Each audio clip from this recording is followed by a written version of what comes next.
नमस्कार दोस्तों, the education power channel पर आप लोगों का एक बार फिर से स्वागत है। शिक्षा विभाग बिहार सरकार से जुड़ी बहुत महत्वपूर्ण अपडेट लेके आया हूं दोस्तों। जैसा कि आप सभी जानते हैं, विशिष्ट शिक्षकों का योगदान कल से शुरू हो जाएगा और 1 जनवरी से लेकर के 7 जनवरी तक योगदान लिया जाएगा। और उससे पहले दोस्तों बहुत सारे संशय थे सभी शिक्षकों के मन में, चाहे वो महिला शिक्षक हो, मातृत्व अवकाश में रहने वाली, चाहे वो प्रधानाध्यापक हो या वैसे शिक्षक जिनका स्कूल किसी स्कूल में मर्ज हो गया है, वो किस प्रकार से योगदान करेंगे। बहुत से शिक्षकों का सब्जेक्ट चेंज हो गया था दोस्तों, वो कैसे भी योगदान करेंगे।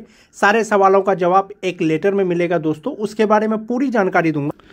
उससे पहले एक रिक्वेस्ट है दोस्तों, जो लोग मेरे चैनल को सब्सक्राइब नहीं किए हैं कृपया सब्सक्राइब कर दीजिए और बेल आइकन को जरूर दबा दीजिए, ताकि शिक्षा विभाग बिहार सरकार से जुड़ी कोई भी जानकारी आपको समय पे मिल सके। और अगर यदि वीडियो अच्छी लगे तो दोस्तों अपने दोस्तों में लाइक और शेयर जरूर कर दें, ताकि शिक्षकों से संबंधित अपडेट सभी शिक्षकों तक पहुँच सके। तो चलिए शुरू करते हैं आज का वीडियो। इसके रिगार्डिंग जो पहला जो लेटर है दोस्तों, जैसा कि आप देख पा रहे होंगे 30 दिसंबर का लेटर है। कार्यालय जिला शिक्षा पदाधिकारी स्थापना शाखा कटिहार के द्वारा ये लेटर जारी किया गया था दोस्तों, और ये लिखा गया था सेवा में निदेशक प्राथमिक शिक्षा के निदेशक को मार्गदर्शन के लिए लिखा गया था दोस्तों 30 दिसंबर को।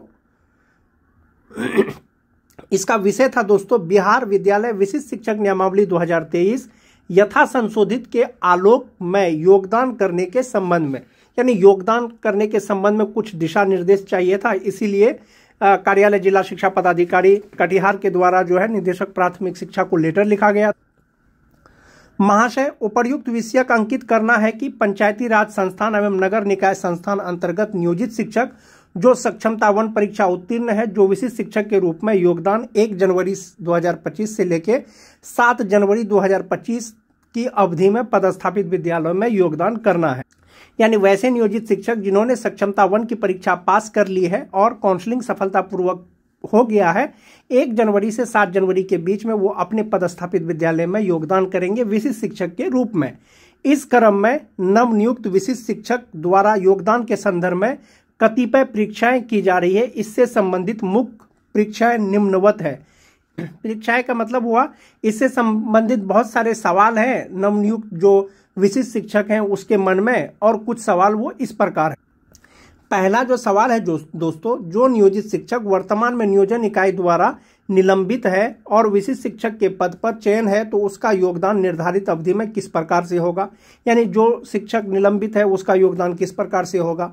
दूसरा पॉइंट है दोस्तों, जो महिला शिक्षक नियोजित शिक्षिका वर्तमान में नियोजन इकाई द्वारा स्वीकृत मातृत्व अवकाश का उपभोग कर रही है और विशिष्ट शिक्षक के रूप में चयनित है, वो निर्धारित अवधि में किस प्रकार योगदान करेंगे। तीसरा सवाल है दोस्तों, जो नियोजित शिक्षक वर्ग 1 to 5 के हैं, सक्षमता परीक्षा में 6 to 8 में उत्तीर्ण है, यानी फॉर्म भरने के समय में उनसे गलती हो गई होगी, वे विशिष्ट शिक्षक के रूप में 1 to 5 में किस प्रकार से योगदान कर सकते हैं अथवा नहीं। ये सारे सवाल बहुत इंपॉर्टेंट है दोस्तों, और बहुत से शिक्षक ये सारे सवालों से ग्रसित हैं। उसके बाद है दोस्तों, जो नियोजित शिक्षक वर्ग 1 to 5 में उर्दू विषय में शिक्षक हैं और सक्षमता परीक्षा सामान्य विषय में उत्तीर्ण हुए हैं, वे विशिष्ट शिक्षक के रूप में उर्दू विषय के पद पर अथवा सामान्य विषय के पद पर अथवा दोनों विषय में किसी एक विषय के पद पर योगदान कर सकेंगे अथवा नहीं। जिनका सब्जेक्ट चेंज हो गया था, जनरल सब्जेक्ट के टीचर हैं, फॉर्म भरने के टाइम में उन्होंने उर्दू चुन लिया था, उर्दू शिक्षक हैं, फॉर्म भरने के टाइम में भूल से उनका जनरल सब्जेक्ट हो गया था, तो वो किस सब्जेक्ट में अपना योगदान करेंगे। एक ये सवाल हो गया दोस्तों।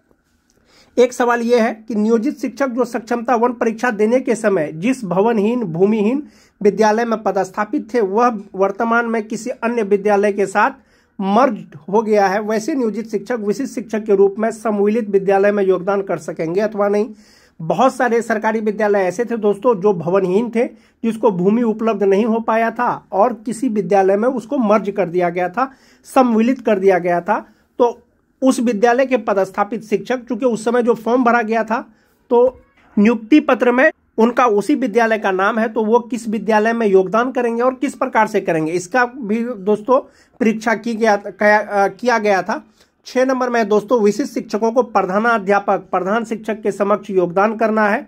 वैसे में जो नियोजित शिक्षक प्रधान शिक्षक प्रधानाध्यापक के पद पर प्रभारी के रूप में कार्य कर रहे हैं, वे विशिष्ट शिक्षक के रूप में किसके समक्ष योगदान करेंगे। जैसा कि कल आपने एक जिला का लेटर देखा होगा, उसमें मातृत्व अवकाश में रहने वाली शिक्षिकाओं के योगदान से संबंधित कुछ दिशा निर्देश जारी किया गया था, और जो शिक्षक प्रभारी प्रधानाध्यापक के पद पर कार्यरत हैं उसके योगदान से संबंधित कुछ दिशा निर्देश जारी किया गया था दोस्तों। फिर भी निदेशक महोदय से सवाल पूछा गया है कार्यालय जिला शिक्षा पदाधिकारी कटिहार के द्वारा, उक्त परीक्षा का प्रत्यक्ष समाधान संबंधित नियमावली में वर्णित प्रावधान के आलोक में करने में कठिनाई हो रही, यानी इस पर कार्रवाई करने में कठिनाई हो रही है। ऐसे में निदेशालय विभाग के स्तर से उक्त परीक्षा का समाधान किया जाना समीचीन प्रतीत होता है। अनुरोध है कि उक्त परीक्षा के आलोक में अनुवर्ती कार्रवाई के लिए आवश्यक निर्देश देना सुनिश्चित करेंगे या निर्देश देना चाहेंगे। कार्यालय जिला शिक्षा पदाधिकारी के द्वारा जो है ये लेटर लिखा गया था निदेशक महोदय को, और निदेशक महोदय ने जवाब दिया है। अब वो लेटर देखते हैं दोस्तों।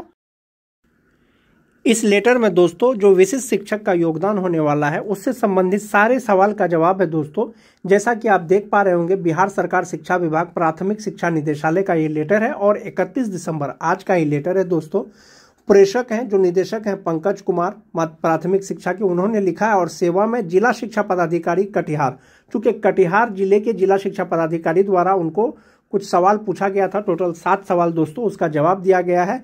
और विषय है बिहार विद्यालय विशिष्ट शिक्षक नियमावली 2023 यथा संशोधित के आलोक में योगदान करने के संबंध में। आपका पत्रांक, जो पत्रांक के द्वारा कार्यालय जिला शिक्षा पदाधिकारी कटिहार के द्वारा जो है लेटर लिखा गया था दोस्तों।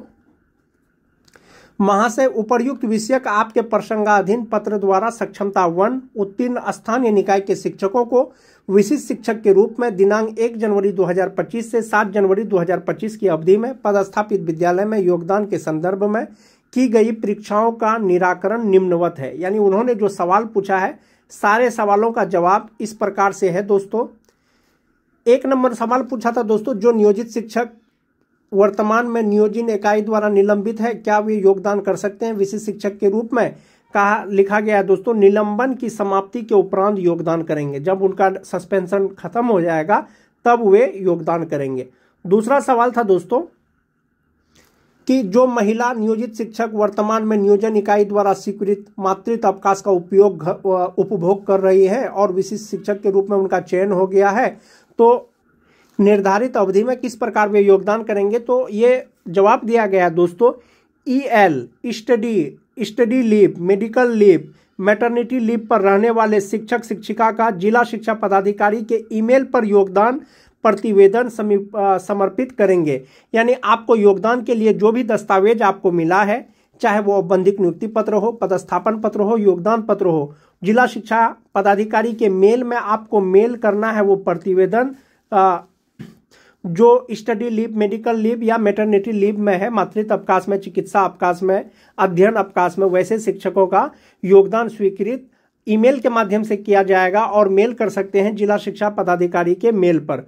वे अवकाश में ही माने जाएंगे, यानी योगदान उनका हो जाएगा लेकिन अवकाश में ही माने जाएंगे, परंतु योगदान के उपरांत संबंधित अवकाश के शेष अवधि का औपचारिक स्वीकृति आदेश जिला शिक्षा पदाधिकारी द्वारा निर्गत किया जाएगा।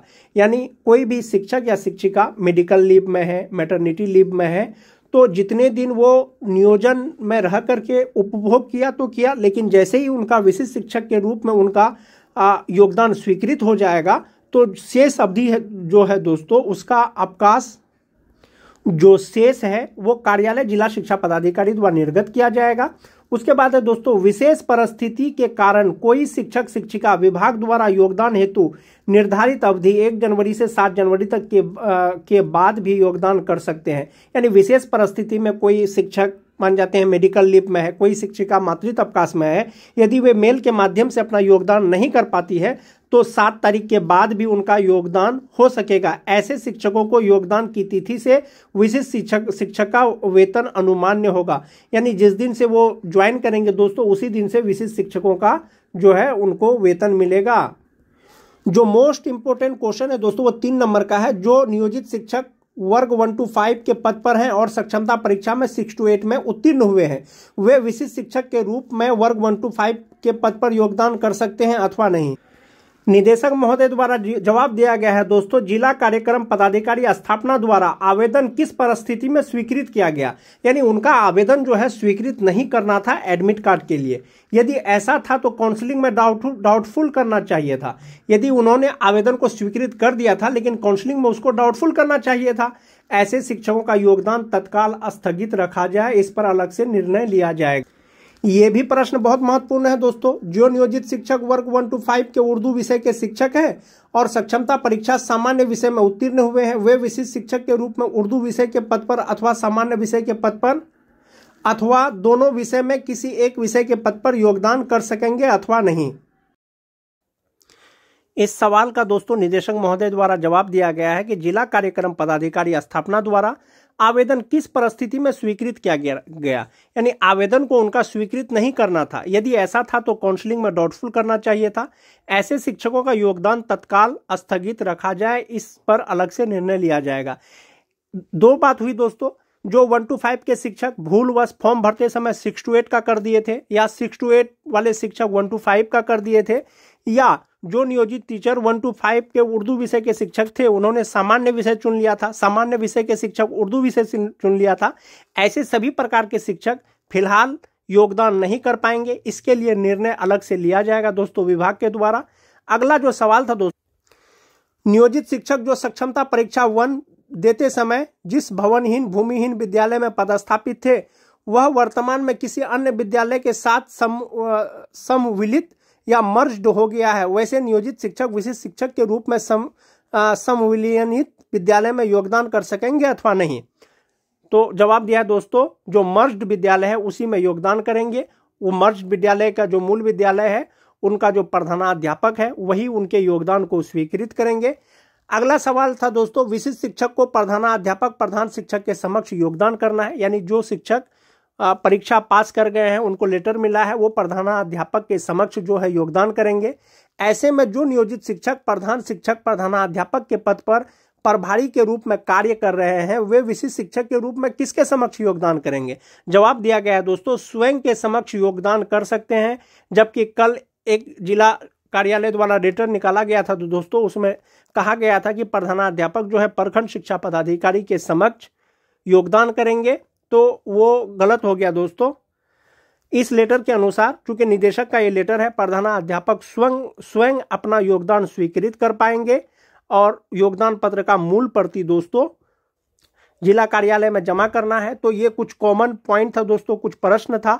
बहुत सारे शिक्षकों के मन में संशय की स्थिति बनी हुई थी, चाहे वो मातृत्व अवकाश में रहने वाली महिला शिक्षिका हो या मेडिकल लीव में रहने वाले शिक्षक या शिक्षिका हो या HM हो, या जिन ऐसे शिक्षक जिनका जो है भाषा या सब्जेक्ट बदल गया था वो किस प्रकार से योगदान करेंगे। सारे सवालों का जवाब एक लेटर के जरिए निदेशक महोदय ने दे दिया है दोस्तों। निदेशक महोदय के लेटर के रिगार्डिंग दोस्तों सारण जिला शिक्षा कार्यालय द्वारा लेटर निकाला गया है। सेवा में सभी प्रखंड शिक्षा पदाधिकारी, विषय है सक्षमता प्रथम में उत्तीर्ण शिक्षकों के योगदान के संबंध में। उपर्युक्त विषय के दिनांक 31 दिसंबर 2024 के VC में दिए गए निर्देश के आलोक में अंकित करना है कि निदेशालय द्वारा योगदान के संबंध में निम्नलिखित निर्देश दिया गया है जो निम्नवत है। क्या क्या निर्देश दिया गया है दोस्तों? पहला है, यदि 1 to 5 के शिक्षक हैं, सक्षमता परीक्षा में 6 to 8 में उत्तीर्ण हुए हैं तो उनका औपबंधिक नियुक्ति पत्र, विद्यालय पदस्थापन पत्र यथा योगदान पत्र नहीं देना है। अगर दे दिया है तो वापस ले लिया जाएगा दोस्तों विभाग के द्वारा। यदि 1 to 5 के सामान्य शिक्षक हैं, 1 to 5 में उर्दू उत्तीर्ण हो गए हैं तो उनका औपबंधिक नियुक्ति पत्र, विद्यालय पदस्थापन पत्र, योगदान पत्र नहीं देना है। तीसरा है दोस्तों, 1 to 5 के उर्दू शिक्षक हैं, 1 to 5 के सामान्य विषय में उत्तीर्ण हो गए तो उनको भी योगदान पत्र नहीं देना है। यदि कोई विद्यालय दूसरे विद्यालय में मर्ज कर दिया गया है तो वो मर्ज विद्यालय में शिक्षक जो है योगदान करेंगे। यदि कोई शिक्षक निलंबित है, उनका निलंबन जब समाप्त हो जाएगा तब वे विशिष्ट शिक्षक के रूप में योगदान करेंगे। यदि कोई शिक्षिका मातृत्व अवकाश में है या मेडिकल लीव में है तो योगदान के लिए अवकाश में चले जाएंगे, या जिला शिक्षा पदाधिकारी, ये मेल जो दिया गया है इस मेल के माध्यम से वो अपना प्रतिवेदन जो है दोस्तों भेजेंगे और उनका योगदान हो जाएगा। उसके बाद वो फिर से अवकाश में चले जाएंगे। दूसरा है दोस्तों, सभी प्रधानाध्यापक अपने अपने विद्यालय में योगदान किए शिक्षकों का सभी शैक्षणिक प्रशैक्षणिक प्रमाण पत्र, औपबंधिक नियुक्ति पत्र, पदस्थापन पत्र, योगदान पत्र का 100 अभिप्रमाणित प्रति, 2 पासपोर्ट साइज फोटो एक फोल्डर फाइल में संबंधित शिक्षक एवं प्रधानाध्यापक के मोबाइल नंबर के साथ योगदान की नियत तिथि पर डीआरसीसी कार्यालय छपरा में सदैव उपस्थित होकर पोर्टल पर योगदान कराना सुनिश्चित करेंगे। यानी प्रधानाध्यापक जो है वो फाइल लेकर के डीआरसीसी भवन जाएंगे और शिक्षकों का योगदान जो है वो स्वीकृत कराएंगे। यह प्रधानाध्यापक की जिम्मेवारी होगी दोस्तों। तो इस प्रकार से जो दिशा निर्देश दिया गया है दोस्तों, विशिष्ट शिक्षकों के योगदान से संबंधित सारे सवाल का जवाब दे दिया गया। आज के वीडियो में दोस्तों बस इतना ही। वीडियो अगर अच्छी लगे तो अपने दोस्तों में लाइक और शेयर जरूर कर दें। मिलते हैं एक नए वीडियो के साथ, तब तक के लिए धन्यवाद।